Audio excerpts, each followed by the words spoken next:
Oke, assalamualaikum warahmatullahi wabarakatuh. Jadi kita masuk ke pertemuan ketiga ya untuk pemrogram multimedia software. Jadi di pertemuan ketiga ini kita masuk ke spatial layout, temporal dimension dan juga user interaction ya.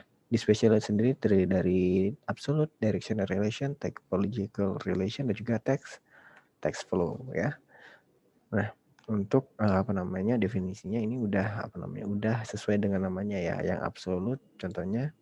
Nah, yang absolut itu di mana koordinat itu relatif dengan si aslinya ataupun umumnya pada pojok kiri atas ya. Jadi di sini spatial layout itu lebih kepada framing ya ataupun peletakan dalam sebuah frame ataupun sebuah jendela ya. Misalnya untuk absolut itu biasanya selalunya di pojok kiri atas, contohnya untuk aplikasi Windows. Sedangkan untuk directional relation ataupun relasi yang berarah ya, itu contohnya adalah menentukan susunan dalam sebuah ruang ataupun peta subway atau penunjukan arah ya.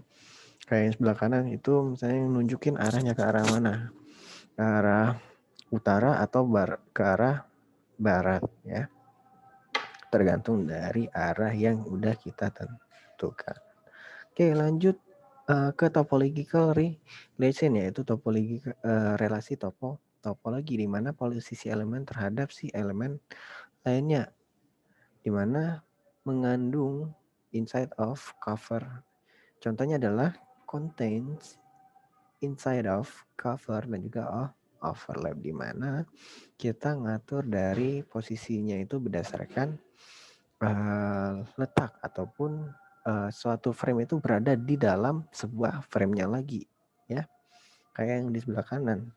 Setelah kita tentukan isinya ya, misalnya di sini ada dua objek. Nah, di salah satu objeknya ada objek tambahan lagi gitu, ataupun ada sub dari si objek yang pertama. Nah, selanjutnya adalah text flow ataupun alur teks, yaitu alur berdimensi 1 ditunjukkan dengan area berdimensi 2. Contohnya kayak di sebelah kanan ya. Misalnya kayak kita lagi nulis kan dari kiri ke kanan. Nah, seterusnya untuk melanjutin teks ataupun kita ngelanjutin media yang pertama, kita bisa mulai dari kiri ke kanan lagi. Jangan kita ngebuat teksnya secara abstrak ya, kalau bisa biar lebih mudah dipahami oleh si usernya gitu. Oke. Lanjut ke elemen multimedia selanjutnya, yaitu temporal dimension gitu, yaitu model temporer ataupun dimensi temporer. Yang pertama adalah definite ataupun hanya terbatas pada 6 detik aja contohnya gitu ya, ataupun terbatas pada satuan waktu yang sudah ditentukan. Indefinite ataupun tidak terbatas contohnya adalah di mana user bisa berinteraksi langsung dengan media ataupun media yang kita bangun. Contohnya dengan menggunakan klik ya, menggunakan mouse ataupun bisa pakai touch screen gitu. Nah, selanjutnya adalah gabungan nih, yaitu paralel dan juga sequential relation, di mana relasi paralel juga sequential dari sebuah media. Misalnya dua video dimulai secara bersamaan atau satu video yang dimulai secara bergantian gitu. Selanjutnya ada animasi ya. Nah, di mana animasi ini sendiri merupakan gabungan dimensi temporal dan juga layout spasial, di mana posisi suatu objek berubah sesuai dengan waktunya ya. Di mana kita tahu kalau animasi adalah menggerakkan sebuah media ya, media statis menjadi media yang bergerak. Oke, misalnya perubahan lokasi atau letak gitu ya. Contohnya kayak yang di atas. Ini misalnya frame 1 ya. Di frame 1 ini contohnya ya, objek box yang ada di bawah itu deketan nih gitu ya. Nah, selanjutnya di frame selanjutnya ya, itu agak ngejauh, dan yang terakhir adalah semakin jauh gitu. Nah, jadi pas di play dia bakal seolah-olah box yang sebelah kanan ini bergerak dari kiri ke kanan ya. Bisa kita atur di time frame-nya gitu. Oke, lanjut di hubungan antar objek ya. Nah, hubungan antar objek itu yang pertama ada content relation, di mana itu terdiri dari hyperlink di sebuah web page, citation link with document ya. Jadi misalnya kita uh, ngisi ataupun kita ngebuat kutipan ya, kita bisa ngedirect user dari mana kita ngutipnya tadi gitu. Nah, selanjutnya ada namanya special relation atau layout relationship. Yang pertama adalah mendefinisikan lokasi spasial pada keluaran alatnya atau device-nya ya. Nah, selanjutnya adalah video conference, yaitu di mana lebih baik jika tempat spasial audio di mana peserta itu diperhatikan gitu, karena ada beberapa aspek ya. Maksudnya kalau di conference itu video conference ya, itu suara luar itu cukup berpengaruh terhadap kelancaran sebuah video konferensi gitu. Nah, dan juga dalam pengajaran, jika Anda mendengar suara saya dari speaker tapi melihat saya berjalan di sekitar ruangan, itu akan sangat mengganggu ya. Jadi makanya itu perbedaan antara kita belajar secara konvensional dan juga secara conference ya, ataupun secara video kayak gini ya. Lebih enak kalau kalian ngeliat saya biar fokus gitu kepada arah si pembicara. Nah, selanjutnya ada temporal relationship, yaitu di mana playback pada waktu yang sama setelah peristiwa tertentu dan seterusnya. Contohnya di sini adalah lip sync ya. Lip sync di mana si audio dan juga si performernya itu mengeluarkan suara yang sama dengan gerakan bibir dari si performer gitu ya. Oke.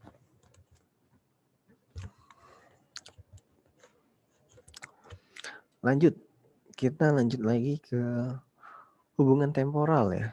Hubungan temporal yang pertama adalah intra-objek, yaitu hubungan antara beberapa komponen dari objek yang sama. Misalnya 20 fps menunjukkan sebuah frame baru setiap 40 milisecond atau lebih ya. Nah, bagaimana kita bisa menjaga sinkronisasinya, yaitu pada redisplay 25 frame dalam 40 milisecond dan tidak ada sama sekali yang tertinggal di jalan atau yang terlewat, agar si gambarnya bisa halus ya, dan juga tidak patah gitu. Nah, selanjutnya adalah inter-object sinkronisasi, yaitu time relationship among multiple object. Jadi relasi waktu untuk beberapa objek sekaligus ya. Nah, contohnya sinkronisasi antara audio dan video dan juga subjudul dan lain-lain ya. Jadi sinkronisasi antara beberapa media yang ada di sebuah multimedia. Nah, selanjutnya adalah Define a Notion of Logical Data Unit ataupun LDU untuk Club Info ya. Nah, contohnya pertama adalah granularity ataupun butir ya, yang tergantung pada si aplikasinya. Misalnya frame sebagai sebuah logical data unit untuk video, sedangkan 512 byte unit sebagai logical data unit dari audio gitu. Nah, selanjutnya adalah mengatur variabel panjang ya. Yang terakhir adalah membuka LDU untuk represent interactive response. Oke. Nah, yang selanjutnya ada special synchronization example ya. Contohnya di sini adalah hyperlink, tracking, dan text follow a character ya. Nah, di sini contoh dari hyperlink ya. Jadi misalnya kalian ngebuat media, terus medianya biar lebih interaktif, kalian bisa tambahkan hyperlink ya, dimana kalian bisa menentukan arah dari media yang mau kalian putar atau multimedia yang akan kalian berikan berdasarkan dari hyperlink yang udah kalian tanamkan sendiri dalam multimedia kalian gitu. Nah, selanjutnya ada namanya tracking, di mana Sesuai dengan namanya ya, kita bisa mendeteksi dari mana objek itu muncul ataupun pergerakan dari si objeknya itu sendiri. Nah, selanjutnya text follow a character, di mana teks ini bisa mengikuti arah pergerakan dari si karakternya ini ya. Jadi anggap aja nih ada tulisan oke di sini ya. Jadi anggap aja ini adalah bubble ataupun ucapan dari si karakter yang ada di sebelah kiri gitu. Jadi jadi tulisan ini bisa ngikutin dari kemanapun si karakter ini bergerak. Contohnya dari kiri ke kanan ya, ataupun kanan kiri tergantung dari video ini ya. Nah, contoh dari special layout of follow video object document, di mana location of video object region that is moving region in video region ya, di mana kayak tadi ya pengertian dari follow character tadi itu di mana document region itu berada di kiri atas panjang dan lebar.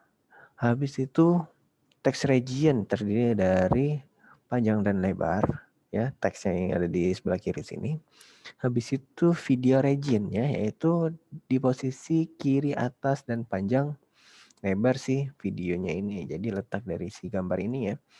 Nah, habis itu masuk ke video object region ya. Video object region yaitu posisi dari video ataupun objek dari yang ada di video ini ya.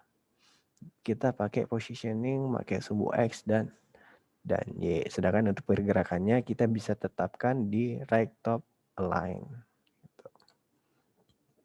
Nah, untuk relasinya itu ada dua macam ya. Ada namanya temporal, ada namanya spasial. Nah, untuk temporal relation ataupun align extension yaitu terdiri dari mid, start, equals, during, overlap, dan lain-lain. Itu contoh relasinya. Sedangkan kalau untuk relasi yang spasialnya atau yang sebagiannya itu rata kiri, rata kanan, center, ya, center V, center H, dan juga top align, bottom align, dan seterusnya. Gitu. Lanjut yang terakhir adalah user interaction ya. Di mana di sini kalau untuk user interaksi ataupun interaksi pemakai itu terdiri dari beberapa level ya. Levelnya ada apa aja? Yang pertama adalah pasif, yaitu hanya terdiri dari visualisasi. Yang kedua ada reaktif, interaksi yang terbatas ya, contohnya scroll panel. Yang selanjutnya adalah proaktif, memilih jalur atau penyeleksian. Kita biasanya pakai button ya. Yang terakhir adalah reciprocal, yaitu berhubungan dengan informasi pembuatan pada pemakai. Nah, selanjutnya untuk interaksi. Nah, interaksi model itu terdiri dari 3 macam ya di sini. Ada navigasi, perancangan, dan juga bioskop. Kalau untuk navigasi ini kita bisa memilih jalur yang kita inginkan, sedangkan kalau untuk perancangan kita atau pemakai itu memodifikasi gaya visual dari presentasinya. Contohnya dari warna, volume, dan juga si audionya ya. Itu tergantung dari permintaan dari si usernya. Nah, sedangkan terakhir adalah bioskop, yaitu di mana pemakai dapat mengontrol waktu keseluruhan pada VCR. Contohnya play dan stop ya. Misalnya kita lihat ilustrasinya di bawah ya. Ilustrasi dari 0 to 1 untuk level interaksi ya. Jadi semakin ke kanan interaksinya semakin kompleks ya, semakin lengkap gitu. Misalnya kalau dari video kan kita cuma bisa lihat doang nih gitu ya. Terus masuk ke broadcast TV, web surfing, interaktif TV, video game, multimedia authoring, face-to-face communication. Jadi semakin kanan, interaksinya bakal semakin kompleks ataupun semakin lengkap. Gitu. Nah, terakhir ya, application logic ataupun logika aplikasi ya, di mana presentasi multimedia tradisional itu tidak perlu logika. Contohnya kunjungan virtual ke museum, menu DVD, sistem interaktif real time, dunia virtuality ya.